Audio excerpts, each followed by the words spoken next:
മുത്തശ്ശനെ രാവിലെ പോലീസ് സ്റ്റേഷനിൽ നിന്നും എസ് ഐ വിളിക്കാണ്. മുത്തശ്ശൻ ചോദിക്കാണ്, എന്താ സാറേ അത്യാവശ്യമായിട്ട് കാണണമെന്ന് പറഞ്ഞ് ചോദിക്കുമ്പോൾ പറയുന്നുണ്ട്, അല്ല നിങ്ങളുടെ ഒരു കൊച്ചു മരുമകളുണ്ടല്ലോ, ആ മരുമകളുടെ അച്ഛനെ ഇവിടെ ചെക്ക് കേസിൽ പിടിച്ചിരിക്കുകയാണെന്ന് പറയുന്നുണ്ട്.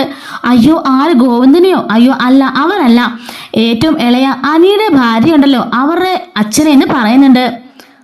ആര്, വേണോനെയോ? അയാളെ എന്തിനാ എന്ന് ചോദിക്കാണ്. എന്തോ ചെക്ക് കേസുമായിട്ട് പ്രശ്നമായതാണ്, അങ്ങനെ അവർ കൊണ്ടുവന്ന കേസ് തന്നെയാണ്, അറസ്റ്റ് ചെയ്യാതിരിക്കാൻ നിവൃത്തിയില്ലല്ലോ, അതുകൊണ്ട് അറസ്റ്റ് ചെയ്തു. നിങ്ങളുടെ ബന്ധുവായണ്ട് വിളിച്ചറിയിക്കേണ്ട കടമയ്ക്കുള്ളതല്ലേ എന്ന് ചോദിക്കാണ്. ശരി ശരി, ഞാൻ എന്താണെന്ന് വെച്ചാൽ ആലോചിക്കട്ടെ എന്ന് പറയുന്നുണ്ട്. അങ്ങനെ ആദർശിനെയും ജയനെയും എല്ലാവരെയും കൂട്ടി വിളിക്കുകയാണ് മുത്തശ്ശൻ. അനാമികയോടുണ്ട് കേട്ടോ. അല്ല അനാമിക, കാര്യങ്ങളൊന്നും നീ അറിഞ്ഞില്ലേ? എന്താ മുത്തശ്ശ? അല്ല നിന്റെ അച്ഛനെ പോലീസ് പിടിച്ചെന്ന്. അയ്യോ എന്റെ അച്ഛനെയോ? എന്തിന്? അല്ല ചെക്ക് കേസായിട്ട് അകത്തായതെന്നാ അറിഞ്ഞേ. അച്ഛനെയോ എന്നൊക്കെ ചോദിക്കാൻ കേട്ടോ. അപ്പോഴേക്കും രേവതിയും വരുന്നുണ്ട് അങ്ങോട്ടേക്ക്. രേവതി അവിടെ തന്നെ ആണ് കേട്ടോ. അയ്യോ എൻ്റെ വേണുവേട്ടന് എന്ത് പറ്റിയെന്ന് ചോദിക്കാണ്. എന്നെ ഇപ്പം എസ് ഐ വിളിച്ചിരുന്നു, ചെക്ക് കേസ് വിട്ട് അയാൾ അകത്താണെന്നാ പറഞ്ഞെന്ന് പറയുന്നുണ്ട്. അയ്യോ ആരോ ചതിച്ചതാ, അല്ലെങ്കിൽ പിന്നെ ചെക്ക് കേസൊക്കെ ഞങ്ങൾക്ക് എങ്ങനെ വരാനാ? ഇഷ്ടം പോലെ സ്വത്തുണ്ടല്ലോ, എന്ത് കൊടുത്തിട്ടാണെങ്കിലും കേസിന് ഒഴിവാക്കണം എന്നൊക്കെ പറയുന്നുണ്ട്. അപ്പോഴേക്കും മുത്തശ്ശൻ പറയുന്നുണ്ട്, ആദർശി അനിയെ ഇവരെ കൂടെ ചെല്ല്, എന്താണെന്ന് വെച്ചാൽ കാര്യങ്ങൾ തീരുമാനിക്കുന്നത് പറയുന്നുണ്ട്. അപ്പോഴേക്കും അനാമികയും രേവതിനെ പേടിക്കുന്നുണ്ട്, സത്യങ്ങളൊക്കെ ഇവർ അറിയുമെന്ന് പേടിച്ചിട്ട്. അങ്ങനെ ആദർശം അനിയും ഇവരെയും കൂട്ടിക്കൊണ്ട് പോലീസ് സ്റ്റേഷനിലേക്ക് പോവാണ്. അവിടെ ചെല്ലുമ്പോഴേക്കും വേണുവിനെ അവിടെ നിർത്തിയിട്ടുണ്ട്. അപ്പോഴേക്കും പോലീസ് പറയുന്നുണ്ട് FIR രജിസ്റ്റർ ചെയ്യാൻ പോവാണ്, അതല്ലെങ്കിൽ കേസ് ആള് പിൻവലിക്കണം എന്ന് പറയുന്നുണ്ട്. അല്ല ആരാ കേസ് എന്നു ചോദിക്കുമ്പോഴേക്കും അങ്ങോട്ടേക്ക് വേണുവിൻ്റെ ഒരു പഴയകാല സുഹൃത്താണ് കേട്ടോ വരുന്നത്. അയാൾ വന്നിട്ട് പറയുന്നുണ്ട്, ഞങ്ങൾ തമ്മിൽ പണ്ട് സുഹൃത്തുക്കളൊക്കെ ആയിരുന്നു, കുറെ ബിസിനസ്സൊക്കെ ഒരുമിച്ച് ചെയ്തതാ. പക്ഷേങ്കിൽ പലതവണയായിട്ട് ഇയാൾ എന്നെ പറ്റിച്ചു, അങ്ങനെ കുറെ കാശും കൊണ്ട് ഇയാൾ പോയത്. അതിനുശേഷം കുറെ കാലം കഴിഞ്ഞ് കണ്ടപ്പോൾ ഞാൻ കാശ് വെച്ച് വഴക്കുണ്ടാക്കിയപ്പോൾ ഇയാൾ എനിക്കൊരു ചെക്ക് തന്നു, പക്ഷേ അതും കള്ളത്തരം തന്നെയായിരുന്നു. ഇപ്പൊ ഞാനത് സബ്മിറ്റ് ചെയ്തപ്പോൾ അറിഞ്ഞത് അത് കള്ളത്തരമാണെന്ന്, അതുകൊണ്ട് ഞാൻ കേസ് കൊടുത്തത്. പക്കാ ഫ്രോഡാ ഇവനൊക്കെ എന്ന് പറയുന്നുണ്ട്. രേവതി പറയുന്നുണ്ട്, നിങ്ങൾ എന്തൊക്കെയാ പറയുന്നേ? ഞങ്ങളുടെ കയ്യിൽ ഇഷ്ടം പോലെ സ്വത്തുക്കളുണ്ട്, കോടിക്കണക്കിന് സ്വത്തുക്കൾ, പിന്നെ നിങ്ങൾക്ക് തരാതിരിക്കേണ്ട കാര്യം എന്താന്നൊക്കെ പറയുമ്പോൾ അയാൾ ചോദിക്കാണ്, അല്ല ഈ പ്രദീപനെ നിങ്ങൾക്ക് മറന്നുപോയെന്ന് ചോദിക്കാണ്. അപ്പോഴേക്കും അനാമികയും അമ്മയൊന്നും മിണ്ടാതിരിക്കാൻ കേട്ടോ. നിങ്ങളുടെ ഭർത്താവിന്റെ ഒരു സുഹൃത്തായിരുന്നല്ലോ ഞങ്ങൾ തമ്മിലായിരുന്നല്ലോ അത്യാവശ്യം ബിസിനസ്സിലൊക്കെ ചെയ്തു പോകുന്നത്. ഇവന്റെ കള്ളത്തരം കാരണം, നിങ്ങളുടെ ആഡംബരം കാരണം അല്ലേ എല്ലാം പൊട്ടിപ്പൊളിഞ്ഞത്. എന്നിട്ട് നക്കാപ്പിച്ചിയായിട്ട് എല്ലാം തെണ്ടി നടന്നൊക്കെ കാര്യങ്ങളൊക്കെ എനിക്കറിയാം. നിങ്ങൾ ആ ഉപേന്ദ്രന്റെ കയ്യിൽ നിന്നും പലരുടെ കയ്യിൽ നിന്നും കാശുകൾ കടമേടിച്ച് മുങ്ങി നടക്കുകയാണെന്നും, അങ്ങനെ പല സ്ഥലത്തുനിന്നും മുങ്ങിയിട്ടാണ് നിങ്ങൾ ഇവിടെ വന്ന് പൊങ്ങിയെന്നൊക്കെ എനിക്കറിയാമെന്ന് പറയുന്നുണ്ട്. ഒരുപാട് തപ്പിട്ടാ ഇവനെ കൈ കിട്ടിയത്, അപ്പോഴേക്കും എന്നെ കള്ളച്ചെക്ക് വന്ന് പറ്റിച്ചിരിക്കുന്നു എന്ന് പറയുന്നുണ്ട്. അപ്പോഴേക്കും ആദർശ് ചോദിക്കുകയാണ് രേവതിയോട്, എന്തൊക്കെയായി കേൾക്കുന്നത്? നിങ്ങളാണല്ലേ പറഞ്ഞത് ഇഷ്ടംപോലെ സ്വത്ത് മുതലൊക്കെ ഉണ്ടെന്ന്. ഈയിടത്തരം നിങ്ങൾ എന്തുമാത്രം രൂപയാ പൊടിച്ചു കളഞ്ഞത്? സ്വർണം മേടിച്ചുകൊണ്ട് വരുന്നു, കാറ് മേടിക്കുന്നു, എന്തൊക്കെയായിരുന്നു നിങ്ങൾ പ്രകടനം? സ്ഥലം മേടിക്കുന്നു, അപ്പൊ അതൊക്കെ കള്ളമായിരുന്നു ചോദിക്കാണ്. അയ്യോ അല്ല മോനെ, അങ്ങനെയൊന്നുമില്ല, ഇത് പണ്ടത്തെ എന്തോ വൈരാഗ്യം വെച്ച് ഇവൻ വൈരാഗ്യം തീർക്കാൻ വന്നിരിക്കുക. ഓഹോ അങ്ങനെയാണോ? എങ്ങനെയാ കേസ് പിൻവലിക്കാൻ നോർത്താ വന്നത്? എങ്കിൽ ഇനി പിൻവലിക്കുന്നില്ല. അയ്യോ അങ്ങനെയൊന്നും പറയില്ല മോനെ, കേസ് പിൻവലിക്കണം എന്നൊക്കെ പറയുന്നുണ്ട്. പ്രദീപ് പറയാണ്, ഞാനൊന്ന് ആലോചിക്കട്ടെ എന്താ വേണ്ടേന്ന്, എനിക്കിട്ടുള്ള കാശ് എനിക്ക് ഇപ്പൊ തന്നെ തരണം എന്ന് പറയുന്നുണ്ട്. വേണു ആരെങ്കിലും മിണ്ടാതിരിക്കുന്നുണ്ട്. ആദർശയോട് ചോദിക്കാണ്, എന്താ അങ്കിൾ ഇതൊക്കെ സത്യമാണോ? അപ്പോഴേക്കും മാറ്റിയെടുത്തിട്ട് പറയുന്നുണ്ട്, മോനെ അവൻ പറഞ്ഞ എല്ലാം കള്ളത്തരവാ. പണ്ട് ഞങ്ങൾ അവൻ ബിസിനസ് ചെയ്തപ്പോ അവന് കുറെ കാശ് എടുക്കാണെന്ന് പറഞ്ഞില്ലേ, അതൊക്കെ അവൻ കൃത്രിമ കാണിച്ച് കൊണ്ടുപോയ കാശാ, അതൊക്കെ ഞാൻ കൊടുക്കണം മോനെ, അതുകൊണ്ട് അവനെ കള്ളച്ചക്ക് കൊടുക്കാൻ പ്രതീക്ഷിച്ചത് എന്നൊക്കെ പറയുന്നുണ്ട്. അപ്പോഴേക്കും ആദർശ് പറയാണ്, ഇത് തന്നെയാണല്ലോ അനാമികയുടെയും അനിയുടെയും കല്യാണ ദിവസം അങ്കിൾ എന്നോട് പറഞ്ഞത്. മറ്റൊരാൾ വന്ന് ഇതുപോലെ ഭീഷണിപ്പെടുത്തിയപ്പോ, അതേ മോനെ ഇവന്മാരെല്ലാം എൻ്റെ ബിസിനസ് പാർട്ട്നേഴ്സ് ആയിരുന്നു, എല്ലാവരും എന്നെ പറ്റിച്ചതാ മോനെ എന്നൊക്കെ പറയുന്നുണ്ട്.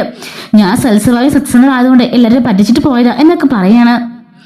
ആദർശ് പോലീസിനോട് പറയുന്നുണ്ട്, സാർ ഇവർക്ക് എന്താ വേണമെന്ന് വെച്ചാൽ ഞാൻ ഒതുക്കി തീർത്തോളാം, സാർ FIR രജിസ്റ്റർ ചെയ്തെന്ന് പറയുന്നുണ്ട്. പ്രദീപ് പറയാണ്, എനിക്കെന്റെ പൈസ കിട്ടിയാൽ മതി, അത് ആര് തന്നാലും എനിക്ക് കുഴപ്പമൊന്നുമില്ല, കേസ് പിൻവലിക്ക് ഞാൻ തയ്യാറാന്ന് പറയാണ്.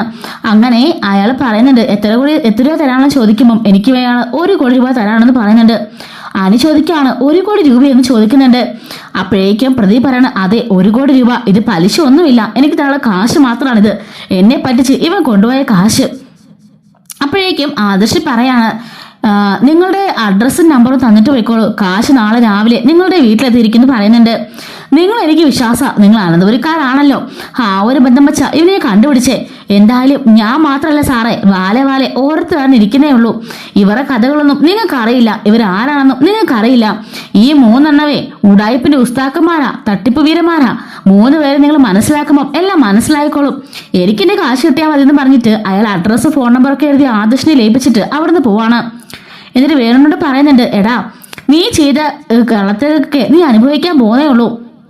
അതിനെ കൂട്ടുന്ന നിന്റെ മകളും നിന്റെ ഭാര്യയും എന്നും പറഞ്ഞിട്ട് പ്രദീപ് അവിടെ നിന്ന് ഇറങ്ങിപ്പോവാണ് കേട്ടോ. അപ്പോഴേക്കും ആദർശ് പറയാണ്, എന്താ ഇതൊക്കെ ചോദിക്കുന്നുണ്ട്. രേവതി വീണു പറയാണ്, എന്റെ പൊന്നു മോനെ, ഞങ്ങൾ നടത്തിയ ബിസിനസ്സൊക്കെ പൊട്ടിപ്പൊളിഞ്ഞു. അതിനൊക്കെ കാരണക്കാരെ എന്റെ പാർട്ട്നേഴ്സാ. അവന്മാരെല്ലാം വിറ്റുവരുമാനത്തിന്റെ 3/4 അവന്മാരങ്ങ് കൊണ്ടുപോയി. പലതും അടിച്ചു മാറ്റി. അങ്ങനെ എന്നെ അവന്മാരെ തെരുവിലേക്ക് ഇറക്കി വിട്ടതാ. പിന്നെ വീണ്ടും ബിസിനസ്സൊക്കെ ചെയ്താ ഞാൻ ഇവിടം വരെ എത്തിയത്. അവന്മാരെ പറഞ്ഞെല്ലാം കള്ളത്തരവാ. ഞാൻ കാശൊന്നും കൊടുക്കാനില്ല. ആ ചെക്ക് തെളിവായിട്ടുള്ളതുകൊണ്ട് അവന്മാരിപ്പോ എന്നെ പിടിക്കാൻ വന്നത് എന്നൊക്കെ പറയുന്നുണ്ട്. ആദർശ് പറയാണ്, ശരി എന്തായാലും നിങ്ങൾ വീട്ടിലേക്ക് വന്ന് പറയുന്നുണ്ട്. അയ്യോ മോനെ, വീട്ടിൽ പോയിട്ട് മുത്തച്ഛനോടൊന്നും ഈ കാര്യങ്ങളൊന്നും പറയണ്ട. എന്തായാലും അവൻ എന്നെ പറ്റിച്ചല്ലേ, ആ കാര്യം മാത്രം പറഞ്ഞാൽ മതി. അവൻ പറഞ്ഞൊന്നും പറയല്ലേ എന്ന് പറയുന്നുണ്ട്. ശരി ഇത് പറയാണ്. അനാമികയെ പറയുന്നുണ്ട്, അനി ഞാൻ അച്ഛനോട് വീട്ടിലേക്ക് പോവാം, ഞാൻ നാളെ അങ്ങോട്ടേക്ക് വന്നേക്കാം. ശരി എന്ന് പറഞ്ഞിട്ട് അനി അവിടുന്ന് പോവാണ്. അങ്ങനെ അനാമികയും അമ്മയും അച്ഛനും കൂടി അവിടുന്ന് പോകുന്നുണ്ട് കേട്ടോ. വീട്ടിലേക്ക് വന്ന് കയറിയ പാടെ ജാനകി എന്നോട് ചോദിക്കാണ്, അല്ല മോൾ നീ ചോദിക്കുന്നുണ്ട്. മോളും അവളുടെ തന്റെ നല്ലം കൂടി അവളുടെ വീട്ടിലേക്ക് പോയി. എന്താണെന്ന് ഇങ്ങനെയൊക്കെ പറയുന്നേ? മുത്തശ്ശൻ ചോദിക്കാണ്, എന്താ മോനെ, എന്താ പ്രശ്നം?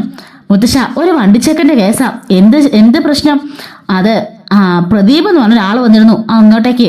അയാൾക്ക് ഈ അനാമികയുടെ അച്ഛൻ 1 കോടി രൂപ കൊടുക്കാനുണ്ടായിരുന്നു. 1 കോടി രൂപയോ?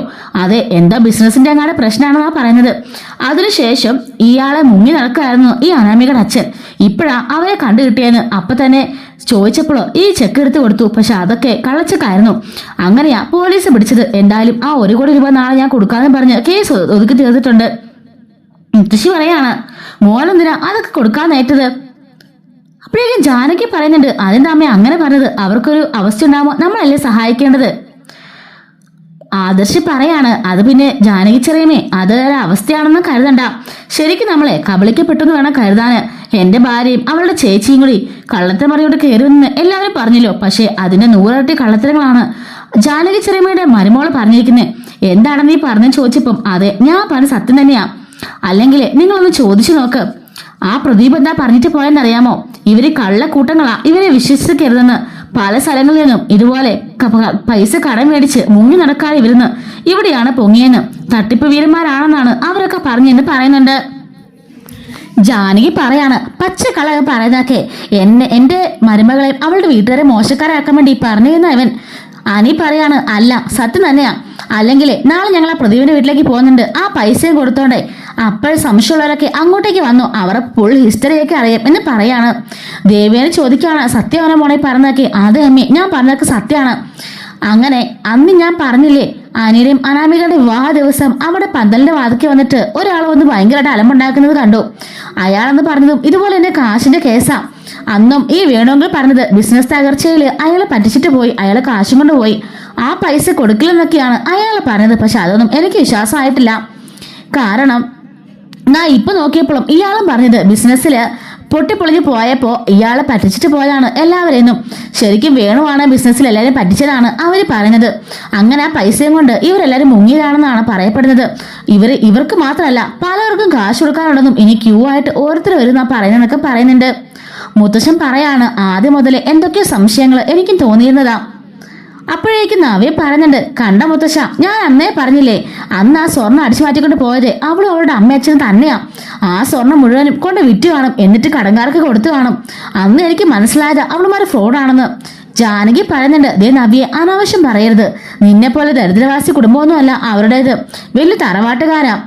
നവി ചോദിക്കാണ്, എന്തെങ്കിലും തെളിവുണ്ടോ ചെറിയമ്മയുടെ കയ്യിൽ? എന്തെങ്കിലും അറിയോ അവരെ കുറിച്ച്? അവരെവിടുന്നാ വന്നേന്നോ, എവിടെ ജനിച്ചു വളർന്നേന്നോ എന്തെങ്കിലും അറിയോ? ഇപ്പൊ ഉള്ള ആ പണവും പത്രസ് വീടൊക്കെ മാത്രമേ നിങ്ങൾക്ക് അറിയുള്ളൂ, അല്ലാതെ വേറൊന്നും അറിയില്ലല്ലോ. അപ്പോഴേക്കും അനി പറയാണ്, അതെ ഏടത്തി പറഞ്ഞത് ശരി തന്നെയാ. അന്ന് എനിക്കൊരു കാറ് മേടിച്ചെന്നല്ലോ, ഇപ്പൊ ആ കാർ എന്ത് ചെയ്യും? അവരുടെ വീട്ടിൽ അങ്ങനെ കാറൊന്നുമില്ല. ആ കുറഞ്ഞ ആ ഒരു കാറില ആ അച്ഛൻ നടക്കാറ്. അവക്ക് വളരെ കാറുണ്ടായിരുന്നു, അതൊന്നും ഇപ്പൊ ഇല്ല എന്ന് പറയുന്നുണ്ട് കേട്ടോ. ഇതുവരെല്ലാരും എന്തൊക്കെയോ തട്ടിപ്പുകൾ നടത്തുന്നുണ്ട്. ഞാൻ അവരുടെ വീട്ടിൽ ചെന്ന സമയത്ത് തന്നെ പലരും പല സമയത്തായിട്ട് വിളിക്കുന്നത് കണ്ടു. പലരും വീട്ടിലേക്ക് വരുമ്പം അവരുടെ അച്ഛൻ അവരെല്ലാം ഒഴിവാക്കി വിടുന്നതും കണ്ടു. എന്തൊക്കെ സംശയങ്ങൾ എനിക്ക് തോന്നിയതാണെന്ന് പറയുന്നുണ്ട്. ജാനകി പറയാണ്, ഇല്ല, ആരും ഇതൊന്നും വിശ്വസിക്കണ്ട. ഇതൊക്കെ ഇപ്പം ആദർശും അനിയനും ഉണ്ടാക്കിയ കഥകളാ. എനിക്ക് പിന്നെ ഇഷ്ടം ആ നന്ദൂരിയാണല്ലോ. അവളെ കിട്ടാൻ വേണ്ടി അവൻ എന്ത് കള്ളത്തരം പറയും, അതെനിക്ക് ഉറപ്പാ. അദ്ദേഹത്തിന് ബിസിനസ്സിൽ ആരെങ്കിലും പറ്റിച്ചതായിരിക്കും. അദ്ദേഹം പറഞ്ഞൊക്കെ ശരിയാ. അവരൊക്കെ എത്ര കാശുള്ള കൂട്ടരാ, എന്നിട്ട് അവരെ കുറിച്ച് ഇങ്ങനെയൊക്കെ പറഞ്ഞത് എന്നൊക്കെ പറഞ്ഞ ജാനകി ഒന്നും വിശ്വസിക്കുന്നില്ല കേട്ടോ. മുത്തശ്ശൻ പറയാണ്, എന്തായാലും മോനെ, എനിക്കറിയാം അവരുടെ സ്വഭാവമൊക്കെ ഇങ്ങനെ തന്നെ ആയിത്തീരുമെന്ന്. എന്തായാലും നമുക്കിത് എവിടം വരെ പോകും നോക്കാം.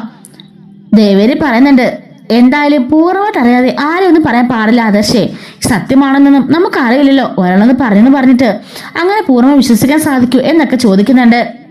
ആദർശ് പറയാണ്, ശരിക്കും അന്വേഷിക്കാൻ അവനെ തിരിച്ചാലേ ഇതൊക്കെ ഇപ്പൊ വിളിച്ചിട്ട് വരും. പിന്നെ നമ്മൾ അന്വേഷിക്കാൻ നിന്നില്ല. ഇവൻ ഇഷ്ടമാണെന്ന് പറഞ്ഞപ്പോ നമ്മൾ അങ്ങ് വിവാഹത്തെ സമ്മതിച്ചു. അതേ ഉള്ള കാര്യം. അതായപ്പോ തെറ്റായി പോയെന്ന് പറഞ്ഞിട്ട് ആദർശ് അകത്തേക്ക് കയറി പോകുന്നുണ്ട്.